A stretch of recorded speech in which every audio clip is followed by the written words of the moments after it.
The best place to begin is Nikola Tesla. Now, one of the things that is fascinating about Tesla was that, we all know about his phenomenal achievements in developing AC electricity, radio wireless, but he was experimenting with his Tesla coils. This is one of his inventions that he discovered that in 1891, and by 1895 he was creating these enormous electrostatic charges and rotating magnetic fields and kind of like analyzing and studying what would happen with these. And one of the things that he found was that these warped space-time.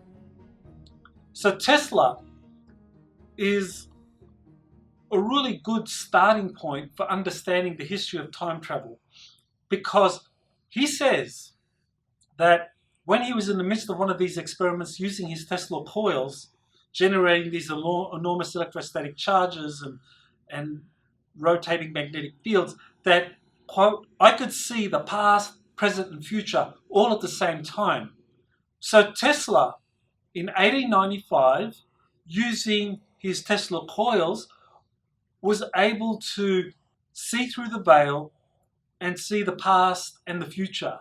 Now, Maria Osich, a very famous psychic, that in 1919 began channeling these extraterrestrials who claimed to be from Aldebaran. And she was very influential because, based on the accuracy of her information, she impressed a lot of German secret society members. So in 1933, the Nazis come to power and take over the Rural Space-Time program. Now, it's very important to just kind of emphasize that from 1919 up until 1933, that Maria Osich and the Thule Society and the Rural Society, they were operating under the Weimar Republic, which was a democratic, very principled society that protected civil liberties, and the military played a minor role in that society. So, people often ask, people think, if Maria Osich was working with the Galactic Federation of Worlds, why did they begin working with Germany, Nazi Germany, and give them all these advanced technologies? How can they be good? Because people forget that from 1919 up until 1933, Germany was a republic that was the most progressive and open society in all of Europe, including the United States, and where the German military, by law, could not play a prominent role. So this was actually the ideal place where you could introduce these advanced technologies. And I think the idea was that the Weimar Republic would be the vehicle for introducing these advanced technologies to the world. And in fact, William Tompkins, he describes that there were, in addition to Osich, there were he describes 1,443, a very strange number, of people in this period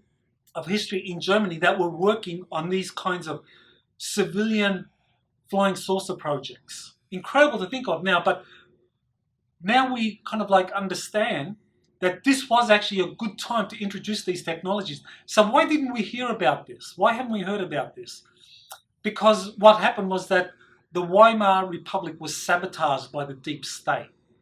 They brought about its end. And that the deep state actually brought Hitler and the Nazi Party to power.